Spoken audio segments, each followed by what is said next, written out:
ഇനി റിപ്പ് എങ്ങനെ വർക്ക് ചെയ്യുന്ന പറയാം.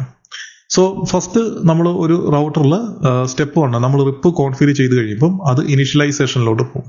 അതിന് അതെന്താ ചെയ്യുന്ന വെച്ച് കഴിഞ്ഞാൽ അതിന്റെ അപ്പുറത്തുള്ള റൗട്ടേഴ്സിന്റെ അകത്തു നിന്നുള്ള അഡ്വർടൈസ്മെന്റോ അല്ലെങ്കിൽ അതിന്റെ ഇൻഫർമേഷൻസ് ഇതിന് കിട്ടുന്നുണ്ടോ എന്ന് നോക്കും. അതേപോലെ ഇതുമായിട്ട് കണക്ട് ചെയ്തിട്ടുള്ള മറ്റുള്ള റൗട്ടേഴ്സിലോട്ട് ഇതിന്റെ ഇൻഫർമേഷൻ സെൻഡ് ചെയ്യുകയും ചെയ്യും. ശരിക്കും റിപ്പിന് പല വേർഷൻസ് ഉണ്ട്.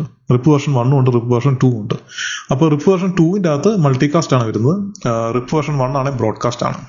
സോ ഇത് മൾട്ടികാസ്റ്റ് ചെയ്യും, നെയ്ബേഴ്സിന്റെ അടുത്തോട്ട് ഇത് സെൻഡ് ചെയ്യും. വൺസ് നമ്മുടെ ഈ ഒരു ഇപ്പം ബേസിക്കലി നമ്മൾ നോക്കുകയാണെന്നുണ്ടെങ്കിൽ നമ്മൾ ഏതൊരു റൗട്ടർ എടുത്തു കഴിഞ്ഞാലും അതിൽ ഡയറക്ട്ലി കോൺഫിഗർ ചെയ്തിട്ടുള്ള നെറ്റ്വർക്കിനെ പറ്റി അതിന് കൃത്യമായിട്ടുള്ള ധാരണയുണ്ട്. അപ്പം ഒരു റൗട്ടറിനെ സംബന്ധിച്ചിടത്തോളം ഡയറക്ട്ലി കണക്ട് ചെയ്തിട്ടുള്ള നെറ്റ്വർക്ക് കൃത്യമായിട്ട് അതിനറിയാം ഏത് ഇന്റർഫേസിൽ കൂടെ പോകണം, എങ്ങനെ പോകണം, ആ ഒരു ഡെസ്റ്റിനേഷനിൽ റീച്ച് ചെയ്യാന്നുള്ളത്. അതേസമയം അപ്പുറത്തുള്ള റൗട്ടറിൽ ഇപ്പോൾ ഒരു എക്സാമ്പിൾ പറയുകയാണെന്നുണ്ടെങ്കിൽ ഈ റൗട്ടറിനെ സംബന്ധിച്ചിടത്തോളം ഇതിൽ കണക്ട് ചെയ്തിട്ടുള്ള ഈ നെറ്റ്വർക്കിനെ പറ്റിയും അതേപോലെ ഈ നെറ്റ്വർക്കിനെ പറ്റിയും ഒരു ധാരണയുണ്ട്. ഈ റൗട്ടറിനെ സംബന്ധിച്ചോളം ഈ നെറ്റ്വർക്കും ഇതിനെപ്പറ്റി അറിയാം. പക്ഷെ ഈ നെറ്റ്വർക്കിനെ പറ്റിയോ അല്ലെങ്കിൽ ഈ റൗട്ടേഴ്സ് കണക്ട് ചെയ്തിട്ടുള്ള മറ്റുള്ള നെറ്റ്വർക്കിനെ പറ്റിയോ അറിയത്തില്ല. അപ്പോൾ റൗട്ടിങ്ങിൻ്റെ അകത്ത് നമ്മൾ എന്താ ചെയ്യുന്നത് വെച്ച് കഴിഞ്ഞാൽ ഓരോ റൗട്ടറിൻ്റെ അടുത്തും പറഞ്ഞു കൊടുക്കുകയാണ് എന്തൊക്കെ നെറ്റ്വർക്ക് ഓരോ നെറ്റ്വർക്കിലോട്ട് പോകണമെങ്കിൽ ഏത് വഴിയിലൊക്കെ പോകണം എന്നുള്ള കാര്യങ്ങൾ ഈ റൗട്ടറുകളെല്ലാം അങ്ങോട്ടും ഇങ്ങോട്ടും ഓട്ടോമാറ്റിക്കലി ഷെയർ ചെയ്യും. സോ അതനുസരിച്ച് ഓരോ റൗട്ടറും ഡെസ്റ്റിനേഷൻ ബേസ് ചെയ്തിട്ട് ഓരോ routing protocol routing table create ചെയ്യും. അതനുസരിച്ചായിരിക്കും പാക്കറ്റ് ഫോർവേഡ് ചെയ്യുന്നത്.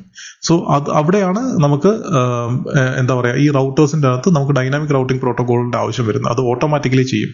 സ്റ്റാറ്റിക് ആണെന്നുണ്ടെങ്കിൽ നമ്മൾ പോയിട്ട് ഓരോന്നും കോൺഫിഗർ ചെയ്യണം. എന്ന് വെച്ചാൽ ഈ ഒരു ഡെസ്റ്റിനേഷനിൽ പോകണമെന്നുണ്ടെങ്കിൽ നമ്മൾ ഈ റൗട്ടറിൻ്റെ അടുത്ത് റൂട്ട് പറഞ്ഞു കൊടുക്കണം, ഇതിനോട് പറഞ്ഞു കൊടുക്കണം, ഇതിനോട് പറയണം. അങ്ങനെ ഈ നെറ്റ്വർക്കിലുള്ള എല്ലാ റൗട്ടേഴ്സിൻ്റെ അടുത്ത് നമ്മൾ ഈ റൂട്ട് പറഞ്ഞു കൊടുക്കണം ഓരോ ഡെസ്റ്റിനേഷനിലോട്ട് പോവുകയും വരികയും ചെയ്യാനായിട്ട്. അപ്പം അതിച്ചിരി മെനക്കെട്ട പരിപാടിയാണ്. അപ്പം ഡൈനാമിക് റൗട്ടിംഗ് പ്രോട്ടോകോൾ ഉണ്ടെങ്കിൽ ഇതെല്ലാം ഓട്ടോമാറ്റിക്കലി നടന്നോളും.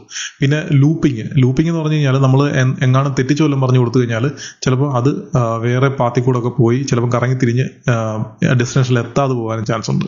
സോ അതും ഒരു പ്രശ്നമാണ്. അപ്പോൾ അതൊക്കെ അവോയ്ഡ് ചെയ്യാൻ വേണ്ടിയിട്ടാണ് നമ്മൾ ഡൈനാമിക് റൗട്ടിംഗ് പ്രോട്ടോകോൾ എടുക്കുന്നത്.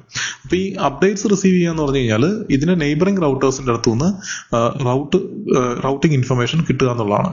അല്ലെങ്കിൽ ഇത് അഡ്വർടൈസ് ചെയ്യാന്ന് പറയുമ്പോൾ ഇത് അങ്ങോട്ട് സെൻഡ് ചെയ്യുന്നു, അപ്ഡേറ്റ്സ് റിസീവ് ചെയ്യുമ്പോൾ ഇത് ഇങ്ങോട്ട് മറ്റുള്ള നെയ്ബറിംഗ് റൗട്ടേഴ്സിൽ നിന്ന് കിട്ടും. അന്നേരം ഇത് വൺസ് ഒരു റൗട്ട് നെയ്ബറിംഗ് റൗട്ടറിൽ നിന്ന് കിട്ടിക്കഴിഞ്ഞ് കഴിഞ്ഞാൽ ഇതെന്താ ചെയ്യുന്നത് വെച്ച് കഴിഞ്ഞാൽ നെയ്ബറിംഗ് റൗട്ടറിൽ നിന്നാണ് ഈ ഒരു റൗട്ട് കിട്ടിയിരിക്കുന്നത്. അപ്പോൾ അത് തുടങ്ങും ഒരു ഹോപ്പ് ആഡ് ചെയ്യും. കാരണം ഒരു ഹോപ്പ് ആണല്ലോ, ഒരു ഹോപ്പിന്റെ അപ്പുറത്താണല്ലോ നമ്മുടെ നെയ്ബറിംഗ് റൗട്ടർ ഉള്ളത്.